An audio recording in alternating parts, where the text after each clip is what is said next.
ऐसे ऐसे mechanic fraud पड़े हैं ना बाजार में, हम क्या बताएं। ये डोमिनार 250 इसका हेड में से नहीं जा रहा था, इसका टाइम इंजन जो है सो खराब हो गया था। और ये जिनका बाइक है वो कहीं बनवाए और वो किया गया है, बोला कि हम केम चेन चेंज कर दें। केम चेन चेंज करने से बस बाइक जो है तो 1000-2000 किलोमीटर चला, फिर से इसमें टाइम चेन में आवाज़ आने लगा। जब मैकेनिक के पास गया तो बोला फिर से केम चेन चेंज करना पड़े।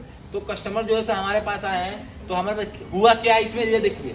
मैकेनिक ने क्या किया, केम चेन हार्वेस्टर में ये वेल्डिंग करके लगा दिया है। वेल्डिंग करके कुछ दिन चलेगा, फिर से वैसे ही। इधर आइए, केम चेन कितना लूज है, इधर आइए लगाइए। ये देखिए इसका केम चेन का हालत चेक करिए, ये चेक कीजिए केम चेन का हालत। ऐसा होता है केम चेन। ऐसे ऐसे फ्रॉड मिस्त्री संग आप जरूर बच के रहें। और सामान जो है सो इसीलिए सर्विस सेंटर पे कभी भरोसा ना करें, ये सर्विस सेंटर का काम है। तो देखिए ये सर्विस सेंटर का, सर्विस सेंटर पे कभी भरोसा मत कीजिए।